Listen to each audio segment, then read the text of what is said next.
আমরা তো মাজার না, আমার বাড়িতে তো কোনো শিরিক কুফরের কোনো জায়গা না, আমার বাড়িতে তো কোনো মাদকের কথা কেউ বলতে পারবে না। প্রতিদিন আমার নামে অন্তত 2000 মিছিল হচ্ছে, আমার ছবির মধ্যে জুতা মারা হচ্ছে, আমার ছবিরে ক্রস দিয়ে গুলি মারা হচ্ছে, আমার মস্তক 10 লাখ টাকা ঘোষণা করা হচ্ছে কৃষিবিদ ইনস্টিটিউশনে দাঁড়িয়ে ঢাকা রাজধানীতে। সেখানে প্রকাশ্যে বলা হলো 2-4টারে ধরে জবাই করে দিতে পারলে সব ঠান্ডা, জবাই করে দেওয়ার হুমকি দেওয়া হলো। এখানে আমরা কোথায় বাস করছি? আমরা কি রুয়ান্ডায় বাস করি? আফ্রিকার কোন একটা জঙ্গলি রাষ্ট্রে বাস করছি? তাহলে আমাদের অগ্রগতি কোথায়, প্রগতি কোথায়? কিসের এত উন্নয়নের এত কথাবার্তা, এত গল্প? কিসের এত অহংকার, কিসের সভ্যতা? আমাদের ফ্লাইওভার, মেট্রো রেল, পাতাল রেল এগুলি হচ্ছে, বিল্ডিং হচ্ছে, এগুলি কি?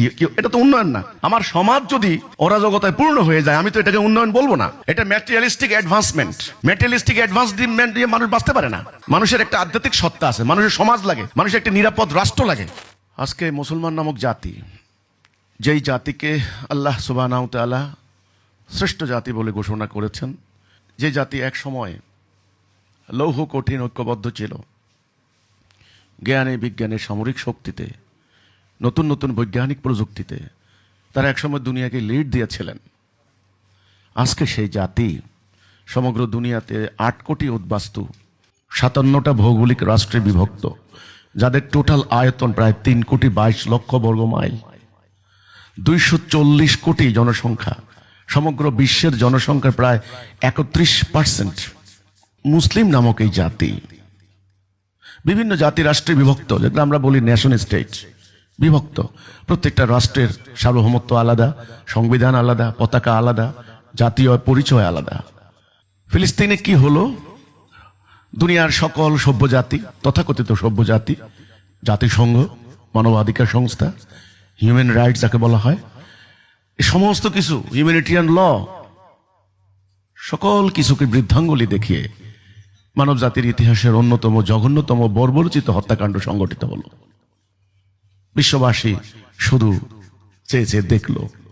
মিয়ানমারে 24 লক্ষ মুসলমানকে তাড়িয়ে দেওয়া হলো। 40,000 বর্গ মাইলের তাইওয়ানের সমান রাষ্ট্র, মুসলমানদের রাষ্ট্র। আরাকান রাজ্য এক সময় কেমন ছিল সমৃদ্ধ সেটা জানেন, সেখান থেকে তাড়িয়ে দেওয়া হলো। আজকে জাতিসংঘের ত্রাণ ভিক্ষার অপেক্ষায় তারা প্রহর গুনে। তো এই পৃথিবীতে নিগৃহীত জাতি, নিষ্পেষিত জাতি, অধিকার হারা বঞ্চিত জাতি, আর অন্যদিকে বিশৃঙ্খল একক নেতৃত্বহীন জাতি মুসলমান নামক জাতি। এবার আমি আসবো আমার প্রিয় জন্মভূমি বাংলাদেশ, যেই বাংলার মাটিতে আমি সেজদা করি, যেখানে আমার পূর্বপুরুষের অস্থিমজ্জা মিশে আছে। এই বাংলার মাটিতে আমাদের জন্ম হয়েছে, আমরা বেড়ে উঠেছি। এই বাংলাদেশের অবস্থা কি? স্বাধীনতার পর 54 বছর চলে গেল, ব্রিটিশ চলে গেল প্রায় 80 বছর, আর 1 বছর পরে 80 বছর হবে। এই 54 বছরে বাংলাদেশের পরিস্থিতি কি? এখন অপরাজনীতি, রাজনীতির নামে ধাপ্পাবাজের রাজনীতি চলেছে। এ পর্যন্ত প্রেসিডেন্ট হত্যা হলো, প্রধানমন্ত্রী খুন হলেন, সেনাপ্রধান পালিয়ে যেতে হলো, বিচারপতিকে পালিয়ে যেতে হচ্ছে, এখানে বাইতুল মোকাররমের খতিব পালাতে হচ্ছে, এখানে রাজনৈতিক নেতা কর্মী কারো মান সম্মান ইজ্জত ধুলায় মিশে যাচ্ছে, সামরিক বেসামরিক অবসরপ্রাপ্ত কর্মকর্তা, কর্মরত কর্মকর্তা। আমি দেখলাম এখানে কারো ইজ্জত সম্মান মান প্রেস্টিজ কিছুই আর বহাল থাকছে না। রাজনীতির নামে অন্যায়, জুলুম, অর্থ পাচার, স্বজনপ্রীতি, এটা সকলের জানা আছে। এবার ধর্মের নামে বাংলাদেশে কি হচ্ছে? আমাদের পবিত্র ধর্ম ইসলাম, আমাদের প্রিয় নবী হযরত মুহাম্মদ সাল্লাল্লাহু আলাইহি সাল্লাম, আমাদের প্রভু আল্লাহ রাব্বুল আলামিন, আমাদের পবিত্র ধর্ম ইসলাম, এই ইসলাম ধর্ম এখানে আমরা যারা বিশ্বাস করি 90% বলা হচ্ছে, যদিও পার্সেন্টেজ হিসাব কিতাব বেশ কম হতে পারে, আমি ধরলাম 90%, কেউ বলে 92%, যাই হোক। এই মুসলমানদের এই ভূমি, মানে আমাদের অধিকাংশ আমরা যারা ধর্ম বিশ্বাসী, শত শত ফেরকা, তরিকা, দল, উপদল, গ্রুপ সৃষ্টি হলো। মারামারি, হামলা, খুনাখুনি, ফতোয়া, পাল্টা ফতোয়া, পুরো জনজীবন অতিষ্ঠ। ইন্টারিম যখন আসলেন, এখানে প্রায় অন্তত 600 মব হলো, 2 শতাধিক মাজারে হামলা হলো। উসিলা করা হলো কি? ওখানে শিরিক বেদাত হচ্ছে, ওখানে মাদক হচ্ছে, এই জন্য মাজার গুড়িয়ে দিতে হবে। প্রকাশ্যে ঢাকা রাজধানীতে দাঁড়িয়ে বলা হলো যে যত মাজার আছে গুড়িয়ে দাও। আচ্ছা, গুড়িয়ে দেওয়া হলো, মানুষকে কবর থেকে তুলে পুড়ে ফেলা হলো, এই যে হলো প্রকাশ্য পিটিয়ে হিন্দু একজন লোককে ময়মনসিংহে পুড়িয়ে হত্যা করা হলো, এ তো গেলো অন্যান্য মাজার ইত্যাদি আক্রান্ত হলো। আমরা হিজবুত তৌহিদ আন্দোলন, আমরা তো মাজার না, আমার বাড়িতে তো কোনো শিরিক কুফরের কোনো জায়গা না, আমার বাড়িতে তো কোনো মাদকের কথা কেউ বলতে পারবে না। একটু আগে আপনারা ডকুমেন্টারি দেখেছেন। আমাদের আন্দোলনের প্রতিষ্ঠাতা ইমামুজ্জামান জনাব মোহাম্মদ বাইজিদ খান পন্নী, টাঙ্গাইলের ঐতিহ্যবাহী জমিদার পন্নী পরিবারের উত্তরসূরি। এটা একটু আগেও ডকুমেন্টারি আপনারা দেখেছেন। জ্ঞানে বিজ্ঞানে শিক্ষা সাহিত্য সংস্কৃতিতে এক কথায় এই পূর্ব বাংলায় মুসলমানদের ক্ষমতায়নের ক্ষেত্রে পন্নী পরিবারের কি অসামান্য অবদান, সেটা আমি আপনাদের সামনে বলার প্রয়োজন নেই। আপনারা ইতিহাস সম্পর্কে সচেতন ব্যক্তি। এই আন্দোলন তিনি প্রতিষ্ঠা করেছেন 1995 সালে। 31 বছর আমরা এই দেশে আন্দোলন করলাম, কোন রাজনৈতিক কর্মকাণ্ডে আমরা সম্পৃক্ত হইনি, কেউ বলতে পারবে না। 31 বছর আমাদের আন্দোলনের কার্যক্রম চললো বাংলাদেশে। 95-তে আমাদের আন্দোলন প্রতিষ্ঠা হয়েছে। প্রতিষ্ঠার পর থেকে আজ পর্যন্ত আমরা কেউ কোনো অন্যায় করেছি, কোনো আইন ভঙ্গ করেছি, এ কথা কেউ বলতে পারবে না। কারো কাছ থেকে কোনো ধরনের 10টা টাকা নিয়েছি আমরা, কেউ বলতে পারবে না।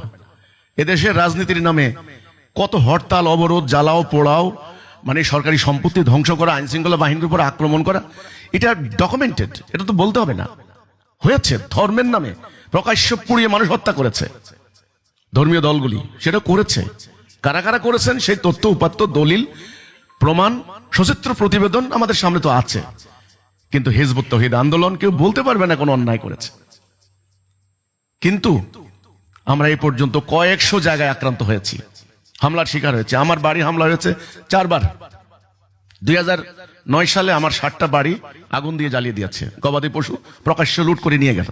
2016 সালে আমার বাড়ি নোয়াখালী সোনাইমুড়ি, একটু আগে আপনারা যে উন্নয়ন প্রকল্প দেখলেন, আমরা একটা মসজিদ বানাচ্ছিলাম,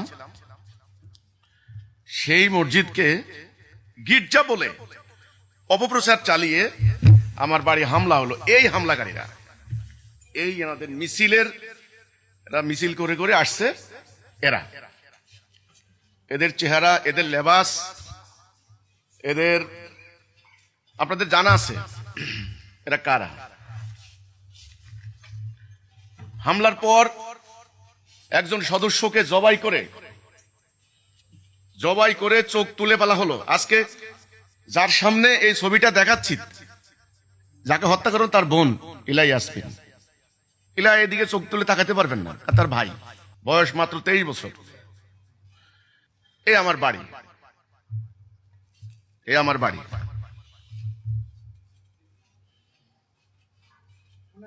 সোনাইমুড়ি, 16 সালের ঘটনা, তখন আওয়ামী লীগ সরকার ক্ষমতায়। এই আরেকজন সদস্য। আমি আর বেশি কিছু দেখালাম না। সেখানে আমার এই মসজিদটা নির্মাণ করছিলাম, মসজিদের সমস্ত ইটগুলি আমাদের বাড়ির যারা ছিলেন, আমার বাবা মা, আমার ছোট ভাইয়েরা, ছোট ভাইয়ের বউ বাচ্চা, সবাইকে আহত রক্তাক্ত করেছে হত্যা করার জন্য। তারা সারা দিন চেষ্টা করেছে, শেষ পর্যন্ত পুলিশ র্যাব বিকালের দিকে অভিযান চালিয়ে প্রায় 2,500 রাউন্ড গুলির বিনিময়ে এদেরকে সরিয়ে আমাদের লোকগুলিকে উদ্ধার করে সেখানে নিরাপত্তা হেফাজতের নামে 4 মাস তারা কারাগারে চিকিৎসা নিয়েছেন। এখন সেই এলাকায় আমি কি করেছি, একটু আগে আপনারা ডকুমেন্টারি দেখেছেন। আমি কিন্তু পাল্টা হামলা করিনি, এই শিক্ষা আমি পাইনি। আমি যুদ্ধের শিক্ষা পেয়েছি। এখানে আমার আশেপাশে অনেক সামরিক বাহিনীর কর্মকর্তারা আছেন। সামরিক বাহিনীর একটা নীতি আছে, ধর্ম আছে, এথিক্স আছে। আল্লাহ তাআলা কোরআনে যুদ্ধের নির্দেশ দিয়েছেন, কিন্তু ফিতনার বিরুদ্ধে যুদ্ধ করতে বলেছেন। বলছেন ফিতনা হত্যা অপেক্ষা গুরুতর, আসাদ্দু মিনাল কাতল, কোরআনের অনুবাদ করেছেন। আমি অত্যন্ত খুশি হয়েছি আজকে কোরআন সম্পর্কে। তারা মনে করে যারা মাদ্রাসা পড়েছে তারাই খালি কোরআন শরীফ পড়ে, এই ধারণাকে কবর দিতে হবে আজকে থেকে। আমাকে যিনি কোরআন শরীফটা উপহার দিয়েছেন, তিনি একজন কর্মকর্তা, সরকারি সামরিক বাহিনীর কর্মকর্তা। ফিতনাকে চরমভাবে ঘৃণা করা হয়েছে, কিন্তু যুদ্ধ করতে নির্দেশ দেওয়া হয়েছে।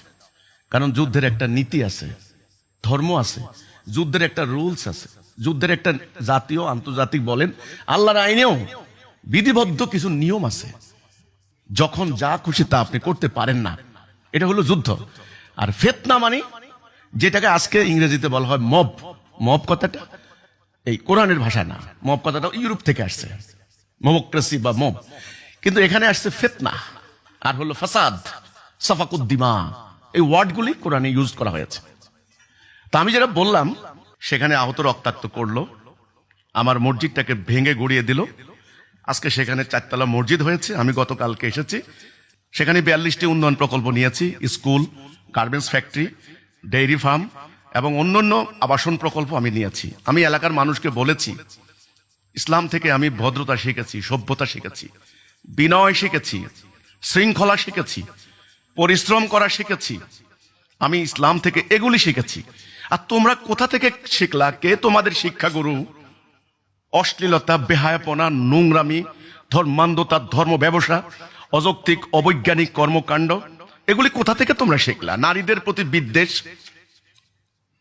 এগুলি তোমরা কোথা থেকে শিখলা? আমি তো ইসলামের থেকে পাইনি, নবী করিম সাল্লাল্লাহু আলাইহি ওয়াসাল্লামের লাইফ থেকে এগুলি পাইনি।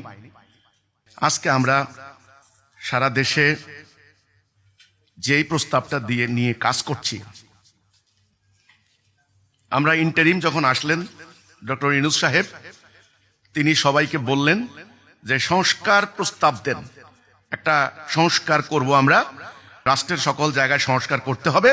কেউ কেউ দাবি করলেন এই বিদ্যমান সংবিধানটাকে বাদ দিতে হবে। আমরা বলেছি যে দেখুন, যত সংস্কার করেন কোনো লাভ হবে না। আমাদের যে সমাজে আমরা উপনিবেশিক যুগের যে কাঠামো, রাষ্ট্র ব্যবস্থা, সিস্টেম, এটাকে ওয়ে অফ লাইফ বা সিস্টেম অফ লাইফ, জীবন পরিচালিত করার যে বিধি ব্যবস্থা কায়েম হয়েছে, এটা অধিকাংশই উপনিবেশিক যুগ থেকে। এর অ্যাডমিনিস্ট্রেটিভ সিস্টেম, এর সিভিল মিলিটারি আমলাতান্ত্রিক সিস্টেম, এর এডুকেশনাল সিস্টেম, অর্থনীতি, বাণিজ্য নীতি, সকল কিছু, অর্থাৎ এক কথায় এই বিদ্যমান ব্যবস্থাকে টোটাল পরিবর্তন করতে হবে। পরিবর্তন করে তার বিকল্প একটা তাওহীদের উপর ভিত্তি করা, আল্লাহর সবরিনটির উপরে, সবরিনটি অফ আল্লাহ, এটার উপরে ভিত্তি করা একটা ব্যবস্থার প্রস্তাব আমরা দিয়েছি। আমাদের এই প্রস্তাব নিয়ে আমরা সর্বত্র কাজ করেছি। সকল প্রায় বাংলাদেশের ম্যাক্সিমাম প্রেস ক্লাবগুলিতে আমরা গণমাধ্যম কর্মীদের সঙ্গে মত বিনিময়ের মাধ্যমে আমরা সেগুলো তুলে ধরেছি। সরকারের সংশ্লিষ্ট মন্ত্রণালয়ে আমরা সেগুলো জমা দিয়েছি, কিন্তু সরকার আমাদের ওই প্রস্তাব নেননি। আমি গণভোটের প্রসঙ্গে একটা কথা বলেছি, গণভোট যদি হতে হয়, একটা কথার উপরে গণভোট হোক যে বর্তমান বিদ্যমান ব্যবস্থা আপনারা চান কি না, আল্লাহর বিধান চান কি না, মানে ইয়েস অর নো, এটার উপরে গণভোট হোক। কিন্তু যাই হোক, ওনারা গণভোট করলেন, সেটা রেফারেন্ডাম, অন্য একটা মানে জুলাই সনদ নিয়ে, সেটা হবে কি হবে না সেটা অন্য সাবজেক্ট। আমার প্রস্তাব ছিল যে আল্লাহর বিধান আমরা চাই কি চাই না, এটার উপরে হোক গণভোট। তো যাই হোক, গণভোট সেটা হলো না, আমরা আমাদের কার্যক্রম চালিয়ে যাচ্ছি। এখন বর্তমানে বাংলাদেশ যেভাবে ধর্মীয় উগ্রবাদের বিস্তার ঘটেছে, আমি এখানে একটা নোট দিতে চাই। শুধু উগ্রবাদের কথা বললেই ইসলামের দিকে ট্যাগ লাগে, ইসলামের ট্যাগিং করা হয়, ইসলামের গায়ে মানে লেপন করা হয়। ব্যাপারটা তা নয়। এই উগ্রবাদ ইউরোপের সমস্যা। খ্রিস্টান ধর্ম থেকেও বহু উগ্রবাদী গোষ্ঠীর জন্ম হয়েছে আজকে ইউরোপে, কারণ খ্রিস্টান ধর্মকে নিয়ে ডানপন্থী রাজনীতি এটাকে বলা হয়। ইন্ডিয়াতে হিন্দু ধর্মকে অবলম্বন করে, হিন্দু ধর্মের উপর বিশ্বাস স্থাপন করে বা ইত্যাদি, সেখানে অনেক উগ্রবাদী সংগঠন কাজ করছে ইন্ডিয়ায়। আমি মসজিদের কথা বাদে দিলাম, 250 গির্জা হামলা হয়েছে খালি কয়েকদিনে ইন্ডিয়াতে। খ্রিস্টানরা এটা নিয়ে কিন্তু প্রচন্ড আতঙ্কিত। আচ্ছা, তাইলে হিন্দুত্ববাদী উগ্রবাদী সংগঠন আছে। বৌদ্ধ, যাদের তত্ত্ব হচ্ছে কোনো প্রাণী হত্যা করবে না, প্রাণী হত্যা মহাপাপ, এটা হলো দর্শন, ফিলসফি ওনাদের, প্রাণী হত্যা মহাপাপ। সেই বৌদ্ধ ধর্ম বিশ্বাসীদের মধ্যে এই সন্ত্রাসীদের আক্রমণে, সন্ত্রাসীদেরকে কিন্তু সন্ত্রাসী বলতে হবে, আমি হোল কমিউনিটিকে সন্ত্রাসী বলছি না, বি কেয়ারফুল, আমার কথাকে মিস ইন্টারপ্রিটেশন যেন কেউ না করে। সেখানে বৌদ্ধ এই যে সন্ত্রাসী গোষ্ঠীগুলি, তারা কিভাবে মুসলমানদেরকে সেখানে বিতাড়িত করলো, প্রেগনেন্ট নারীকে ধর্ষণ করে সে বাচ্চাকে হত্যা করলো। এটা মিডিয়াতে এসেছে, আমাদের মিডিয়া না, মুসলমানদের মিডিয়া না, এটা ওনাদেরই মিডিয়া। শ্রীলঙ্কায় কিভাবে হামলা করে মুসলমানদের বাড়িঘর জ্বালিয়ে দেওয়া হলো। তাইলে খালি উগ্রবাদী গোষ্ঠী মুসলমানদের মধ্যে নয়, খ্রিস্টানদের মধ্যে, হিন্দুদের মধ্যে, বৌদ্ধদের মধ্যে। এবার বাম, কমিউনিস্ট, ওনারা সাম্যবাদী, সাম্যনীতি, সেখানে কতখানি সোভিয়েত রাশিয়া কর্তৃক মুসলিম বেলগুলাতে কি হয়েছে এগুলো বলার কোনো দরকার নেই। অনেক জিংজিয়াং কাশ্মীরে, উরুমসিতে, কাশগড়ে, সেখানে কি হয়েছে চীনে। কিন্তু ইসলামে তো সন্ত্রাসবাদের জায়গা হওয়ার কথা ছিল না। এখানে উগ্রবাদ কথাটা আপনারা জানেন যে সংস্কৃত থেকে এটা আসছে। ইংরেজি আমরা বলতে পারি এক্সট্রিম, এক্সট্রিমিস্ট বা এক্সট্রিমিজম। অনেকে বলা যায় ফ্যানাটিক, অনেকে বলা যায় ফান্ডামেন্টালিস্ট, সেগুলো ভিন্ন, কিন্তু এক্সট্রিমিস্ট হলো মোটামুটি কাছাকাছি। এখন ইসলামে এটা কিভাবে আসলো? এখন অনেকে বলে মডারেট ইসলাম, এক্সট্রিমিজম, এক্সট্রিম ইসলাম, আবার সুফিবাদী মারেফতি ইসলাম। নো, ইসলাম তো এতগুলা না। ইসলাম একটা ভারসাম্যপূর্ণ জীবন ব্যবস্থা, ওয়াসাতা। এখানে আল্লাহ তাআলা কোরআনে বলেছেন তোমরা হলা উম্মাত ওয়াসাতা, ব্যালেন্সড, ভারসাম্যপূর্ণ। এখানে খুব মানে চরমও না, একেবারে আবার একেবারে নিষ্প্রাণ নিষ্প্রিয় নরমও না, ভারসাম্য। আর মানুষের দেহটাও কিন্তু দেহ আত্মার সমন্বয়, জীবনটা হলো দুনিয়া আখিরাতের সমন্বয়। তেমনি আপনার ব্যক্তিগত পারিবারিক জীবন যেমন, রাজনৈতিক, অর্থনৈতিক, সামরিক জীবনও তেমন আপনার ভেরি নেসেসারি আপনার জীবনের জন্য। কাজেই একটা ভারসাম্যপূর্ণ জীবন ব্যবস্থা হলো ইসলাম। এখানে চরমপন্থার কোনো জায়গা নাই, আবার অন্যায়ের বিরুদ্ধে আপোষকামিতার কোনো জায়গা নেই। ইসলামে যেমন দানের কথা বলা হয়েছে, সভ্যতার কথা বলা হয়েছে, করুণা, দয়া, মায়ার কথা বলা হয়েছে, ইয়াতিমদের সম্পদ রক্ষণাবেক্ষণের কথা বলা হয়েছে। সেই ইসলামে আবার কেতাল করতে বলা হয়েছে, ফিতনার বিরুদ্ধে যুদ্ধ করতে বলা হয়েছে, শত্রুদের গর্দানে আঘাত করো, গিরায় গিরায় আঘাত করো, এগুলো বলা হয়েছে। কাজেই কোন আয়াত কখন কোন পরিপ্রেক্ষিতে প্রযোজ্য হবে সেটা একটা কম্প্রিহেন্সিভ নলেজের ব্যাপার, সেটা একটা সিস্টেমেটিক ওয়েতে সেটা হতে হবে। আমি যেটা এখানে বলবো এই পয়েন্টটা, যে ইসলামে কোনো উগ্রপন্থার কোনো জায়গা নেই, অনর্থক, অযৌক্তিক, অহেতুক কোনো কার্যক্রমের জায়গা ইসলামে নাই। ইসলাম প্রচন্ড ভারসাম্যপূর্ণ। এখানে প্রত্যেকের মানবাধিকার, সমতা ভিত্তিক অধিকার, যার যেমন যেটা প্রাপ্য সেটা ঘোষিত হয়েছে। তাহলে এটা কিভাবে আসলো? দুটি ঘটনা আমাদের জন্য একটা মাইলস্টোন হিসেবে কাজ করছে মুসলিম বিশ্বের জন্য। নাম্বার ওয়ান, 48 সালে যখন ফিলিস্তিন দখল করলো, তখন প্যালেস্টাইনিয়ান মুসলিমরা তাদের প্রতিরোধ করতে নামলো।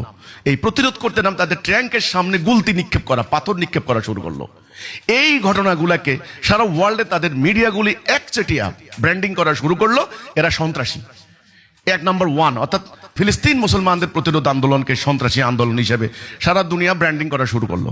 নাম্বার টু, আফগানিস্তানে যখন রাশিয়ান মানে সাবেক সোভিয়েত কমিউনিস্ট সেটা তখন ঢুকলো, তখন এই কমিউনিজমকে মানে দূর করার জন্য আপনার হলো আমেরিকার সহযোগিতা, অস্ত্রে, যে আজকের যে পাকিস্তান যে গোয়েন্দা তথ্য, অস্ত্র শস্ত্র ইত্যাদি দিয়ে, তারা মুজাহিদিন বাহিনীগুলো দিয়ে রাশিয়ার কমিউনিজমকে তারা প্রতিরোধ করলো। অর্থাৎ এখানে লড়াইটা হলো মূলত পুঁজিবাদী ডেমোক্রেটিক ব্লক বনাম সমাজতান্ত্রিক কমিউনিস্ট ব্লক। এই দুই ব্লকের রণক্ষেত্র ছিল আফগানিস্তান। যখন ওরা পালিয়ে গেল 90-এ, এটার ইম্প্যাক্টে পুরো সোভিয়েত ইউনিয়ন ভেঙে গেল, আপনারা জানেন। ওকে, মানে 15টা প্রায় নতুন রাষ্ট্রের জন্ম হলো, অনেকটা মুসলিম রাষ্ট্র হলো। তালেবানরা এবার পাল্টা ক্ষমতায় নেওয়ার চেষ্টা করলো। ঠিক তখন যুক্তরাষ্ট্র তাদের মিডিয়াগুলি, আন্তর্জাতিক মিডিয়াগুলি একসঙ্গে ব্র্যান্ডিং করা শুরু করলো, এই জঙ্গি, এই টেরোরিস্ট, এই এক্সট্রিমিস্ট, এই ফ্যানাটিক। তাহলে এই দুইটা ঘটনা, এর পর থেকে সেই ঘটনাই উপমহাদেশে বিস্তার লাভ করলো। এখন আসেন আমাদের বাংলাদেশের বর্তমান পরিস্থিতি। বর্তমানে যে উগ্রবাদের যেই বিস্তার আমরা দেখতে পাচ্ছি, এটা দুই ধরনের। একটা হলো তারা আদর্শিকভাবে তাদের একটা ন্যারেটিভ তারা তৈরি করে, কারো বিরুদ্ধে যদি তারা টার্গেট করে যে এই গোষ্ঠী বা এই ব্যক্তিকে আমরা শেষ করব, এটা আমাদের স্বার্থের পরিপন্থী, বাস প্রথমে তাকে কাফের, নাস্তিক, মুরতাদ এই ধরনের তাকে ফতোয়া দেওয়া হয়। ফতোয়া বোর্ড আছে আবার বিভিন্ন জায়গায়, সেখান থেকে ফতোয়া বের করে সেখানে রাষ্ট্রের কর্তৃপক্ষের ম্যাজিস্ট্রেটের মতো সিল দেওয়া হয়, বিভিন্ন রঙের সিল দিয়ে মাদ্রাসা সেগুলো পাঠিয়ে দেওয়া হয়। পরে একটা ন্যারেটিভ তৈরি করা হয়, একটা ব্যাখ্যা তৈরি করা হয়, বিভিন্ন হাদিস, বিভিন্ন কোরআনের আয়াত আনার পরে সোশ্যাল মিডিয়াতে ব্যাপকভাবে প্রচার চালানো হয়। এটা হলো নাম্বার ওয়ান টার্গেট। দ্বিতীয় কর্তব্য করে তাদের যে অন্ধ অনুসারী আছে, তারা তো কোনো আধুনিক শিক্ষা থেকে বঞ্চিত, তারা তো যুক্তিবিদ্যা থেকে বঞ্চিত, তারা তো জ্ঞান বিজ্ঞানের ধারে কাছেও নাই। তাদেরকে একমুখী, এক পেশে একটা অন্ধত্ব শিক্ষা দেওয়া হচ্ছে, যেটা ইসলামের মূল কনসেপ্ট থেকে সম্পূর্ণ বিপরীত। তারা এবার কার্যকরী করে, ফিল্ডে এটা কার্যকরী করে, কিন্তু বয়ানটা তৈরি করে তাদের গুরুরা।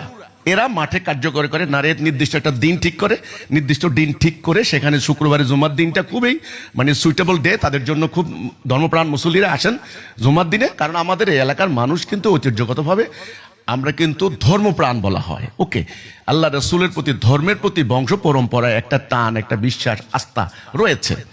সেই মানুষগুলাকে জুমার দিনে বয়ান দেওয়া হয়, মিথ্যা বয়ান, সম্পূর্ণ মিথ্যা। জনগণ কিন্তু যাচাই করেনি, অথচ ব্যাপারটা কোরআনের মূল নীতি পরিপন্থী। কোরআনে আল্লাহ বলেছেন, তোমাদের কাছে যদি কোনো ফাসেক সংবাদ দিয়ে আসে যাচাই করো, যদি যাচাই বাছাই না করো, যদি তার ক্ষতি করে ফেলো, পরে তোমরা এটার জন্য মাসুল দেওয়া লাগতে পারে। আল্লাহ কোরআনে বলেছেন, দেখো দেখো আমার কোনো খুঁত পাও কিনা। তিনি বলেছেন শোনো, সূরা জুমারের 18 নম্বর আয়াতে। তিনি সূরা বনী ইসরাইলে 36 নম্বর আয়াতে আল্লাহ বলেছেন, যেই সম্পর্কে তোমার কোনো জ্ঞান নাই, বি কেয়ারফুল, যেই সম্পর্কে তোমার কোনো জ্ঞান নাই তুমি এর অনুসরণ করবা না।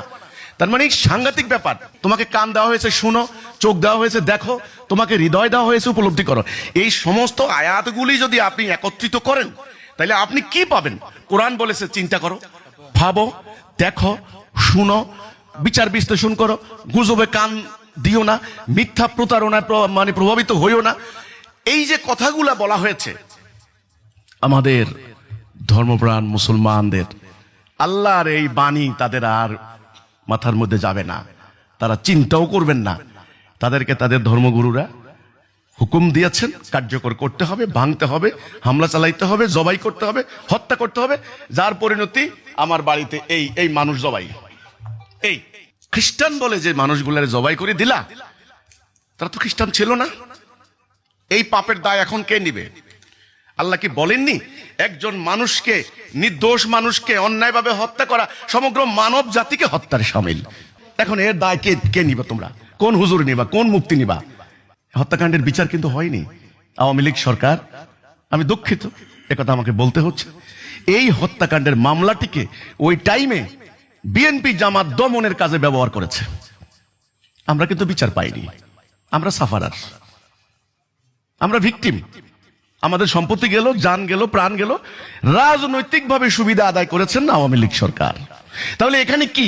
এখানে আমরা দেখলাম যে রাজনীতি এবং ধর্মের নামে উগ্রতা, এগুলা কিন্তু একই মুদ্রার এপিটোপিট, একসাথে সমন্বিত রূপ এখানে প্রয়োজনীয়। একজন আরেকজনকে ইউজ করছে, কেউ ভোটের মাঠে ইউজ করছেন, কেউ ক্ষমতায় কাছাকাছি থাকার জন্য ধর্মকে ইউজ করছেন। এখন এই অবস্থায় আমরা কি করতে পারি? আমাদের সরকারগুলি শক্তি প্রয়োগ করে গ্রেপ্তার করেন, রিমান্ডে দেন। আমরা বলেছি জক্তি প্রয়োগ করে উগ্রবাদ নির্মূল করা যাবে না। তাদেরকে কোরআন হাদিসের ব্যাখ্যা দিয়ে, ভুল ব্যাখ্যা, উদ্দেশ্যমূলক ব্যাখ্যা দিয়ে উগ্রবাদে জড়ানো হচ্ছে। এখন এটার জন্য কাউন্টার একটা আইডিওলজি লাগবে, পাল্টা একটা বক্তব্য লাগবে, পাল্টা একটা আদর্শিক লড়াই লাগবে। আমাদের প্রস্তাবনা হচ্ছে আজকে সেইটা। আমি তো আর একথা বলতে পারবো না এদের কার্যক্রম দেখে যে আস্তাগফিরুল্লাহ, নাউজুবিল্লাহ, আল্লাহ নাই, কোরআন ভুল, নাউজুবিল্লাহ, মোহাম্মদ রসুল্লাহ, ওনারা যারা নাস্তিকরা গালাগালি করে রসুলকে নিয়ে, এই আমি তো এটা বলতে পারবো না। আমি তো কোরআন দেখেছি, আমি তো আল্লাহ সুবহানাহু ওয়া তাআলার অসীমতার সৃষ্টি কৌশলতা কিছুটা হলো উপলব্ধি করেছি। আমি তো মহানবীর জীবনী দেখেছি, পড়েছি। তা আমি তো স্পষ্ট এখন বলতে চাই, এরা যে ইসলামের কথা বলছে, এটা আল্লাহ রসুলের ইসলাম না, এটা রিয়েল ইসলাম না, নট রিয়েল ইসলাম, পারভার্টেড। এটা প্রকৃত ইসলাম না। কিভাবে এটা পারভার্টেড হলো, এটা দীর্ঘ ইতিহাস, একদিনে এখানে বলা সম্ভব নয়। আমাদের বইগুলো পড়লে হয়তো বুঝতে পারবেন, এটা অনেক বাঁকে বাঁকে এটা হয়েছে। এখন এটা মোকাবেলা করার উপায় কি, আমি আজকে এখানেই কথা বলছি। তাহলে কি সমাজ সভ্যতা ধ্বংস হয়ে যাবে, স্তব্ধ হয়ে যাবে? এদের এই আগ্রাসী মনোভাব দেখে, এই অনিরাপদ অবস্থা দেখে, যারা গ্রামে থাকেন আপনারা বুঝতে পারবেন কতখানি সন্ত্রাসের মধ্যে থাকতে হচ্ছে আমাদেরকে। যারা গ্রামে থাকেন কতখানি আতঙ্কের মধ্যে থাকতে হচ্ছে আপনারা বুঝতে পারবেন। শহরের মধ্যে যদিও কিছুটা এখন বর্তমানে সরকার চেষ্টা করছেন কিছুটা স্থিতিশীলতা আনতে, কিন্তু গ্রামের পরিস্থিতি কিন্তু মোটেও ভালো নয়।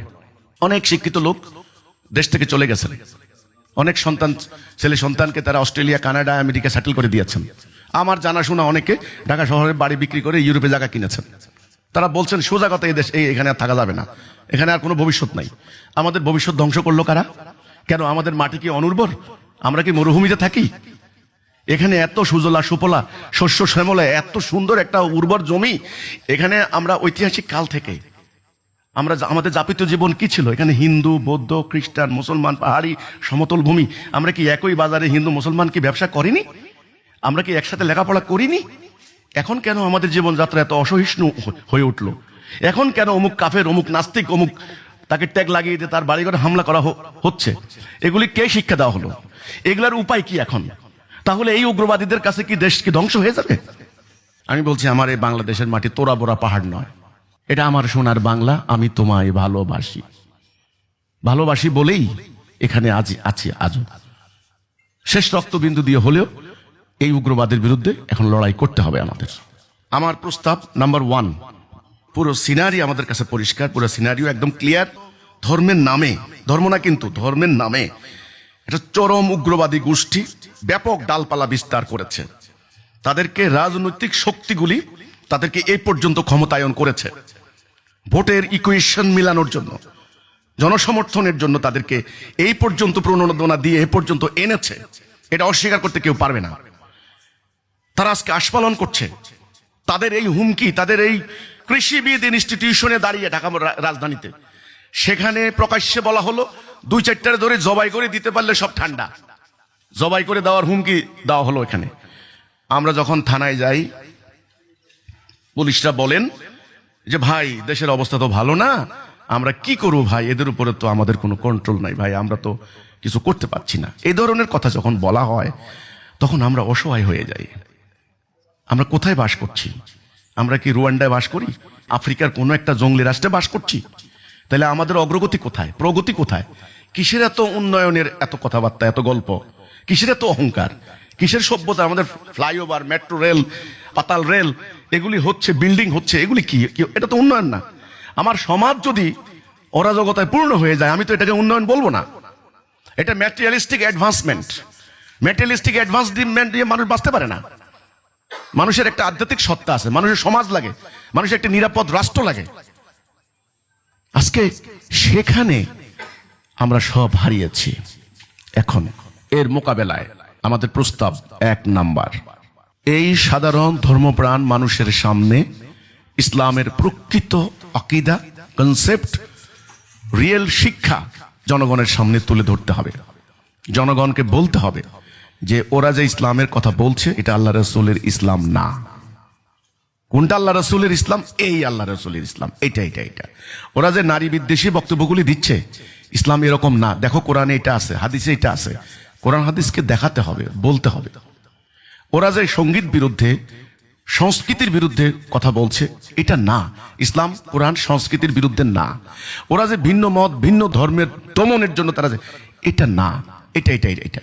এইভাবে প্রত্যেকটা ক্ষেত্রে একটা কাউন্টার আইডিওলজি দাঁড় করাতে হবে, বক্তব্য দিতে হবে এবং তাদেরকে বলতে হবে ইসলামের যে জিহাদ, তোমরা যে জিহাদের আয়াতগুলিকে ব্যবহার করো, জিহাদ, কেতাল এবং সন্ত্রাস, এই দুইয়ের মধ্যে ডিফারেন্স কি? জিহাদ ইসলামের অত্যন্ত পবিত্র একটা আমল। প্রত্যেকটা মুসলমান জিহাদ করতে হবে, ফরজ। নামাজ যেমন ফরজ, জিহাদ ফরজ। রোজা যেমন ফরজ, কেতাল ফরজ। কুতিবা আলাইকুমুস সিয়াম, তোমাদের জন্য সিয়াম ফরজ করে দিলাম। একই বাক্য, একই শব্দ আল্লাহ ইউজ করেছেন। কুতিবা আলাইকুমুল কিতাল, সূরা বাকারা 216, তোমাদের জন্য যুদ্ধ ফরজ করে দেওয়া হলো। তাহলে যুদ্ধের উদ্দেশ্য কি? কুতিবা আলাইকুমুল কিসাস, তোমাদের জন্য কিসাস ফরজ করে দেওয়া হলো। কিসাস কি? সমপরিমাণ বদলা। সেটা কখন? সেটা হলো আদালতের বিচারিক প্রক্রিয়া। কেউ যদি মার্ডার করে, কেউ যদি খুন করে, তার বদলা নিবে যে বাদী তিনি। তো সেটা একটা জুডিশিয়ারি সিস্টেম আছে, সেটা একটা প্রসিডিউর আছে। আচ্ছা, নামাজ যেমন ফরজ, আদালতে আল্লাহর আইনে বিচার করা ফরজ। আমি যদি আংশিক মানি না, এটার নাম শিরিক। এখন যদি আমি পূর্ণাঙ্গ ব্যাপারটাকে আমি যদি এক সাইড করে ফেলি, আমি যদি বাদ দিয়ে দিই, তাহলে এই জায়গাটা দখল করবে তারা। কারণ কোরআন তো আছে আমাদের সামনে, সবার ঘরে ঘরে। কোরআন তো একটা বাক্য আপনি কেউ পরিবর্তন করতে পারবেন না। এটা তারা পড়ে, এটা তারা স্টাডি করে, কোরআনের আয়াতগুলি তারা পড়ে। পড়ার পরে সেখানে বলা হচ্ছে যে তোমরা যুদ্ধ করো, তাদেরকে যেখানে পাইবে গর্দানে আঘাত করো, গিরায় গিরায় মারো, ওঁত পাতিয়া বসে থাকো, অ্যাম্বুশ করে থাকো। এই আয়াতগুলি আছে কিন্তু। এখন এই আয়াতগুলি কিতালের আয়াত, যুদ্ধ সংক্রান্ত আয়াত। এখানে সামরিক বাহিনীর অনেক সদস্য থাকতে পারেন, আছেন অনেকে। আপনারা জানেন যে যুদ্ধের একটা নীতি আছে, একটা পলিসি আছে, একটা জাতীয় বলেন আন্তর্জাতিক বলেন, একটা কনস্ট্যান্ট একটা পলিসি আছে। কোন রাষ্ট্রই কিন্তু আইন যদি মানে এই যুদ্ধের নীতিগুলি ভঙ্গ করতে পারে না। ওকে, ইসলামেরও আল্লাহ রাব্বুল আলামিন একটা যুদ্ধের নীতি দিয়েছেন। এখন এই আয়াতগুলি কখন কার্যকরী হবে?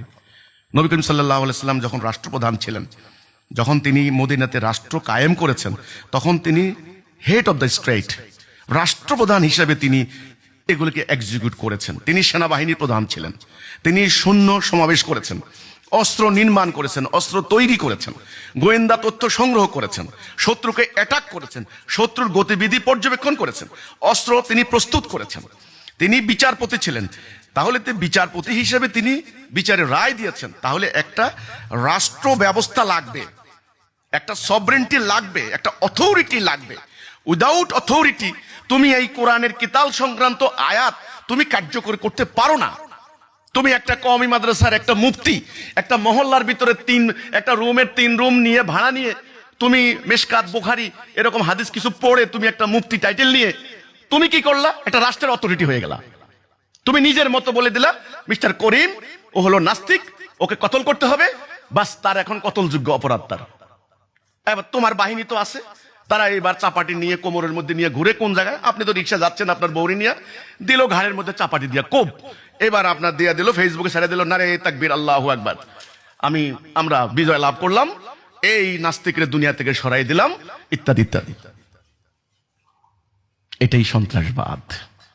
কিন্তু আপনি তাদেরকে তো বুঝাইতে পারবেন না, যে তারা বলবে কি তোমরা সন্ত্রাস বলো, এইটা একটা খ্রিস্টানদের একটা চক্রান্ত। আমরা সন্ত্রাসী না, আমরা জঙ্গি না, আমরা মুজাহিদ। মাথার মধ্যে লা ইলাহা ইল্লাল্লাহ কালো এটা মাইন্দা আমরা মুজাহিদ, আমরা আল্লাহর জন্য করছি। এবার তারা আমাদের গত আইজি সাহেবকে যখন সাংবাদিকরা প্রশ্ন করলেন যে এই যে উগ্রবাদীদেরকে ধরার পরে আপনারা রিমান্ডে আনছেন, ফাঁসি দিচ্ছেন, কতখানি রেমিডি হচ্ছে এই উগ্রবাদ, তখন আইজি সাহেব বলেছিলেন দেখেন ওদেরকে আপনি কি ফাঁসি দিবেন? ওরা বলে আমাকে গুলি করেন স্যার, আমি শহীদ হয়ে যাব, তাড়াতাড়ি চলে যাব, আমি জান্নাতের সর্বোচ্চ স্তরে চলে যাব। তাহলে এই যাদের চেতনা লালন করছেন আপনি গুলি দিয়ে, ফাঁসি দিয়ে, রিমান্ড দিয়ে, সেনাবাহিনী দিয়ে, র্যাব দিয়ে, আপনি হলো হেলিকপ্টার গানশিপ দিয়ে আপনি এদেরকে কিভাবে কন্ট্রোল করবেন? সেটা আমরা বলেছি। আমেরিকার ট্রিলিয়ন ট্রিলিয়ন ডলার জলে গিয়েছে, বাংলাদেশের বিলিয়ন বিলিয়ন টাকা জলে গিয়েছে, হবে না, আবার প্রত্যাবর্তন করবে তারা। তাহলে এই যে কথাটা শক্তি প্রয়োগ করে হবে না, শুধুমাত্র, আমি কিন্তু শুধুমাত্র কথাটা যোগ করেছি, অনলি শুধুমাত্র শক্তি দিয়ে হবে না। আমাদের রাষ্ট্রের কাছে শক্তি ছাড়া কিছুই নাই। আছেন শক্তি, জনগণের ট্যাক্সের টাকা, ওনারা রাইফেল কিনবেন, ওনারা সামরিক কর্মকর্তাদেরকে প্রচন্ড রকমের প্রশিক্ষণ দিবেন, দিয়ে বিরাট ঘেরাও দিয়ে জঙ্গি দমন করবেন, মিডিয়াতে প্রচার করবেন, এই শক্তি। ফাঁসি দিবেন, খুব দ্রুত বিচার আইনে বিচার করবেন, সন্ত্রাস বিরোধী আইন হলো তো আমেরিকা হলো, কানাডায় হলো, আমাদের এখানেও হলো। তাহলে আমি যেটা বললাম এখন শুধুমাত্র শক্তি দিয়ে হবে না, কাউন্টার আইডিওলজি, কাউন্টার ন্যারেটিভ, ওরা যেটা বয়ান দিচ্ছে আপনাকেও সঠিক বয়ান দিতে হবে, এটা তৈরি করতে হবে। সেটা তৈরি করে সেটা নিয়ে বসে থাকলে হবে না, সেটা আপনার হ্যান্ডবিল, বই, পত্রিকা, এরপরে অনলাইন অফলাইন সর্বত্র সেগুলো প্রচারণার ব্যবস্থা করতে হবে। একদল কর্মী বাহিনী লাগবে যারা মোমেনের সংজ্ঞা পূর্ণ করবে, সম্পূর্ণ নিঃস্বার্থভাবে আল্লাহর জন্য তারা এই উগ্রবাদের বিরুদ্ধে সঠিক আদর্শটা নিয়ে মাঠে কাজ করতে হবে। ওরা কিন্তু আক্রান্ত হতে পারে, যেমন আমরা আক্রান্ত হচ্ছি, ওরা আক্রান্ত হতে পারে। তাহলে আমার এই পরবর্তী প্রস্তাব, প্রথম প্রস্তাব হচ্ছে শুধুমাত্র শক্তি দিয়ে হবে না, একটা সঠিক আদর্শ লাগবে। দ্বিতীয় কাজ হচ্ছে আদর্শ নিয়ে যারা কাজ করবেন তারা নিজেরা আদর্শটাকে ধারণ করতে হবে। কোরআনে আল্লাহ বলেছেন ইয়া আইয়ুহাল্লাযীনা আমানু লিমা তাকুলুনা মা লা তাফআলুন কাবুরা মাকতান ইনদাল্লাহ, এমন কথা কেন বলো যেটা তুমি নিজে করো না। আমি সেমিনারের উগ্রবাদের বিরুদ্ধে বক্তব্য দিলাম, আর আমি নিজেই উগ্রবাদের লালন কর্তা, তাহলে আল্লাহ লানত পড়বে আমার উপরে। আল্লাহ বলবেন, ও সেমিনারে যাই লম্বা লম্বা কথা বলে আইছো, নিজে হলো উগ্রবাদের মূল ইন্ধনদাতা। কোরআন শুধুমাত্র শরিয়া না, এর আধ্যাত্মিক দিকও আছে। কিন্তু আপনারা জানেন, দেহ আত্মা, শরিয়া এবং মারেফত। শুধুমাত্র শরিয়া নিয়ে লাফালাফি করলে ইসলাম হবে না। আমার এক ঠ্যাং কেটে দিলে আমি হাঁটতে পারবো না। ইসলামের আধ্যাত্মিকতা বাদ দিলে ইসলাম থাকে না। তাহলে ইসলাম, শরিয়া এবং আধ্যাত্মিকতা, এই দুইয়ের সমন্বিত রূপ। আল্লাহর সাহায্য, আল্লাহর হেল্প লাগবে, আল্লাহ সাহায্য করবেন মোমেনকে। তো গেল এটা 2 নাম্বার। একদল লোককে যারা সত্যিকার অর্থে ইসলাম চায়, তারা কিন্তু এই উগ্রবাদের বিরুদ্ধে কাজ করলে একটা ফলাফল আসবে। 3 নাম্বার, ব্যাপকভাবে আমাদের যারা সচেতন, সমাজের মধ্যে যারা শিক্ষিত জন আছেন, যাদেরকে আল্লাহ রব্বুল আলামিন, আপনাদেরকে যাদেরকে আল্লাহ ভাষা জ্ঞান দিয়েছেন, আল্লাহ আপনাদেরকে বিভিন্ন ভাষা সম্পর্কে আপনাদেরকে জ্ঞান দিয়েছেন। আপনারা আরবি জানেন, বাংলা জানেন, ইংরেজি জানেন, আপনারা উপস্থাপনা করতে পারেন, আপনাদের অ্যানালাইসিস ক্ষমতা খুবই সুন্দর, আপনাদের বিশ্লেষণী শক্তি অসাধারণ, আপনাদের পর্যবেক্ষণ ক্ষমতা মার্ভেলাস। আপনারা কোনো একটা ব্যাপারকে খুব সুন্দর করে পর্যবেক্ষণ করতে পারেন, বিশ্লেষণ করতে পারেন, ব্যাখ্যা করতে পারেন, উপস্থাপন করতে পারেন। অর্থাৎ আপনাদেরকে যারা সিভিল সোসাইটি, আমি আপনাদের কথা বলছি, আপনার শিক্ষক, সাংবাদিক, সামরিক অবসরপ্রাপ্ত কর্মকর্তা, বেসামরিক কর্মকর্তা, আপনার স্টুডেন্ট লিডার্স যারা আছেন, এই সিভিল সোসাইটি, আমি এদেরকে বলবো, এই শব্দটা আমরা জানি, কিন্তু আল্লাহর ভাষায় মোমেন। মোমেন একমাত্র আল্লাহর প্রতি ঈমান আনবে, রাসূলের প্রতি ঈমান আনবে, এবং এই ঈমানকে, অর্থাৎ আল্লাহ ছাড়া মানদণ্ড হবে কিন্তু আল্লাহ। আমি আবার বলছি, ইসলামের ন্যায় অন্যায়ের মানদণ্ড কিন্তু আল্লাহর বিধান। এত মানদণ্ড হলে হবে না। অমুক মুফতি কি বলেছেন, অমুক ফকিহ কি বলেছেন, অমুক তাফসির মুফাসসির কি বলেছেন, এগুলো ইসলামের মানদণ্ড নয়। আপনারা জানেন যে আদালতে কোনো মামলা হলে পরে যদি কোনো উকিল এটা জজ সাহেবকে দেখাইতে পারেন যে মাননীয় আদালত, এটা কিন্তু সংবিধানের অমুক ধারাকে ভায়োলেট করেছে, তখন কিন্তু এই মামলা টিকে না। এটা দেশের আইনেও আছে। কিন্তু এটা ঠিক তেমনি ইসলামের মধ্যে আমাদের ন্যায় অন্যায়ের মানদণ্ড, এই জন্য এটার নাম হলো ফুরকান। ন্যায় অন্যায়, কোনটা ন্যায় কোনটা অন্যায়, কোনটা হবে কোনটা হবে না, কোনটা বৈধ কোনটা অবৈধ, এর মূল মানদণ্ড হবে কোরআন। আমরা দেখবো এটা কোরআনের মধ্যে আছে কিনা। যেমন মেয়েদেরকে নিয়ে আপনার মিটিং করা, সমাবেশ করা, মেয়েরা অংশগ্রহণ করা, মেয়েদের চেহারা দেখা যাবে কি যাবে না, এটা নিয়ে ব্যাপক বিতর্ক। এত বিতর্কের দরকার নেই, কোরআনে আসলেই কিন্তু পরিষ্কার হয়ে যাচ্ছে। ইল্লা মা জাহারা মিনহা, একেবারে আয়াতের একেবারে সুন্দর আল্লাহ বলেছেন, যেটা সাধারণত প্রকাশমান তাহা ব্যতীত অন্যগুলো ঢেকে রাখো। তাইলে মুখমণ্ডল, হাতের পাতা, পায়ের পাতা খোলা থাকবে স্বাভাবিক। এবার এটা নিয়ে যদি আপনি মারামারি করেন যে মহিলা মুখটা খোলা, ওনারে দায়ুস নারী, শয়তান নারী, ভ্রষ্টা নারী বলে গালাগালি করেন, বেপর্দা নারী, তাহলে আপনি কোরআনকে অবমাননা করলেন। যেমন গানের ব্যাপারে কোরআনে কোনো নিষেধাজ্ঞা নাই যে গান হারাম। কোরআনে বলা হয়েছে যে অশ্লীল কথাবার্তা হারাম, অসার কথাবার্তা হারাম। লাহুয়াল হাদিস বলা হয়েছে, লাগুয়া, ফাইসা, যেগুলো অনর্থক, অপ্রয়োজনীয়, আননেসেসারি, যেগুলো সময় নষ্ট হয়, মানুষের বিভাজনের সৃষ্টি করে, এগুলো হারাম। গান হারাম, কাব্য হারাম, সংস্কৃতি হারাম, অভিনয় হারাম, শিল্প চর্চা হারাম। এই যে ঢালাও ভাবে হারাম হারাম বলছেন, কিসের ভিত্তি? ভিত্তি হচ্ছে বিভিন্ন ফতোয়ার মাসলা মাসাইলের কিতাব। কিন্তু আমরা অনুসরণ করব কি? কোরআন। লা ইলাহা ইল্লাল্লাহ কথার মূল কথা কি? লা ইলাহ, ইলাহ মানে কি? হি হু ইজ টু বি ওবেইড, তিনি সেই সত্তা যার আনুগত্য করতে হবে। ইলাহ, তাহলে একমাত্র ইলাহ আল্লাহ, লা ইলাহা ইল্লাল্লাহ।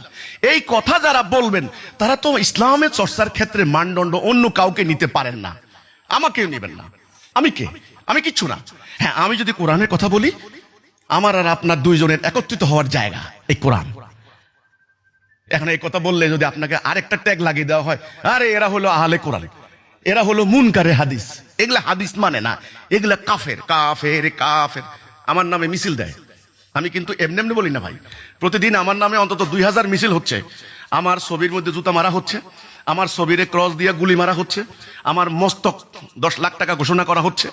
এগুলো হচ্ছে আমি এই কথা বলার কারণে। যখন আমি এই কথা বলি আমাকে আল্লাহ দিয়েছেন, তখন তারা বিশ্বাস করে না। তোমাকে আল্লাহ দিবে কেন? তুমি কি মাদ্রাসা পড়ছো? তুমি কেন? আল্লাহ কি কোরআনে বলছে নাকি যে মাদ্রাসা পড়েছে তাকে দেবো না কিছু? মহানবী হযরত মুহাম্মদ সাল্লাল্লাহু আলাইহি সাল্লাম নবুয়ত পাইছেন হেরা গুহায়, লেখাপড়া জানেন না। ওনাকে যখন প্রথম বলা হয়েছে ইকরা বিসমি রাব্বিকাল্লাযী খালাক, পড়ুন, উনি বলে আমি তো পড়ালেখা পারি না। তা কিসের এত অহংকার? আল্লাহ রাসূলকে বলেননি ইন্নাল্লাহা লা ইয়ানজুরু ইলা সুওয়ারিকুম, তিনি সুরত দেখেন না? সুরত রাইখা এই যে অপকর্ম করছো, এই জন্য রাসূল বলছেন আল্লাহ সুরত দেখেন না, আমার কর্ম, আমার আমল এবং আমার নিয়ত।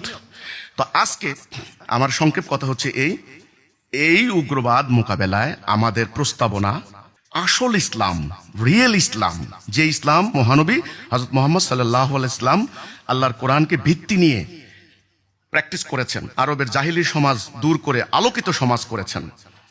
আমরা ওই যে আলোকায়নের যুগ বলি ইউরোপিয়ানদেরকে, রাসূলুল্লাহ আলোকিত করেছেন আরবের জাহিলি সমাজকে। সেই ইসলাম লস্ট, ওই ইসলাম নাই। সেই প্রকৃত ইসলামের কনসেপ্ট নিয়ে জনগণের সামনে কাজ করতে হবে। এটা হলো আমার একেবারে প্রস্তাব। ধর্মের নামে চলা উগ্রবাদ মোকাবেলায় এখানে সেকুলারিজম দিয়ে হবে না, এখানে বাম আদর্শ দিয়ে হবে না, এখানে গণতন্ত্রের নামে বিভিন্ন আমি মঞ্চে দাঁড়িয়ে বললাম ইসলাম শান্তির ধর্ম, ইসলামে মারামারি নাই, কাটাকাটি নাই, যারা মারামারি করে, যুদ্ধ করে, এরা জঙ্গি, ঢালাওভাবে এই কথার কোনো মূল্য নাই। কারণ নবী 160টা যুদ্ধ করেছেন। ওরা নবী করিম সাল্লাল্লাহু আলাইহি সাল্লামের যুদ্ধের জীবনী আয়না দিবে যে নবী যোদ্ধা নবী, তিনি তলোয়ার রেখেছেন, তিনি বলেছেন তলোয়ার ছায়ার নিচে জান্নাত। কোরআনে শত শত আছে যুদ্ধের আয়াত। এই কথা খালি বললে হবে না, তাহলে এটা বলতে হবে হ্যাঁ ইসলামে যুদ্ধ আছে, সেই যুদ্ধ মুমিনের জন্য, সেই যুদ্ধ ইসলামের রাষ্ট্র ব্যবস্থার অধীনে অথরিটির হুকুম মোতাবেক। রাসূল যেমন সেনাবাহিনী তৈরি করেছেন, তোমরাও তেমনি সেনাবাহিনী যখন তৈরি হবে, সেনাবাহিনীর বিভিন্ন পদমর্যাদার অফিসাররা কাজ করবেন সেনা নীতি মোতাবেক।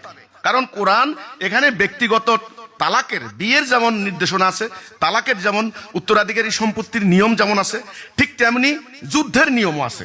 তা না হলে কমপ্লিট কোড অফ লাইফ হতো না, যে কোনো সংবিধানের মধ্যে এগুলি সব থাকে। সেই হিসাবে তাহলে এখন তুমি যে যুদ্ধের কথা বলছো, এটা হয় না। তুমি একটা ব্যক্তি মাত্র, তুমি আর আমি সমান সমান। তুমি যত বড় মোহতামিম হও না কেন, তুমি আর একজন রিক্সাওয়ালা আইনের দৃষ্টিতে এখন সমান। দেশের থার্ড ক্লাস ম্যাজিস্ট্রেটও যদি, থার্ড ক্লাস ম্যাজিস্ট্রেট আমি কিন্তু ইগনোর করে কথাটা বলছি না, মানে তৃতীয় পদমর্যাদার ম্যাজিস্ট্রেটও যদি সমন জারি করে, আমি যত বড় লোক হই না কেন, আর রিক্সাওয়ালা যত সমান, দুইজনে আদালতে যাইতে হবে। তাহলে তুমি অথরিটি নাও, অথরিটির নির্দেশ ছাড়া তুমি কি তাল করতে পারো না, যুদ্ধ করতে পারো না। এগুলি এখন জনগণের সামনে তুলে ধরতে হবে যে ইসলামের প্রকৃত আদর্শ, প্রকৃত রূপরেখাটা কি। আমরা সেটা নিয়ে কাজ করছি, আমাদের বই পুস্তক হ্যান্ডবিলের মধ্যে আমরা সেগুলি তুলে ধরছি। আমি সারা বাংলাদেশে সভা সমাবেশ করছি, আমার মিটিংগুলোতে নানান ধরনের প্রশ্ন করছেন, তারা তো আমাকে নানান প্রশ্ন করছে, আপনার দাড়ি কোথায়, আপনার টুপি কোথায়, আপনার পাগড়ি কোথায়।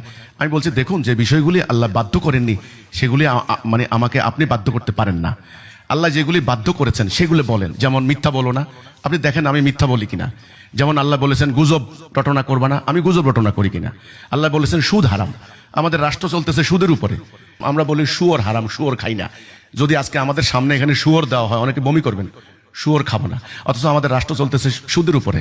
আমরা কিছু মানি কিছু মানি না, আংশিক মানি আংশিক মানি না। ইসলামের দৃষ্টিতে এটার নাম শিরিক। এই ধরনের রাষ্ট্র ব্যবস্থা যতদিন থাকবে ততদিন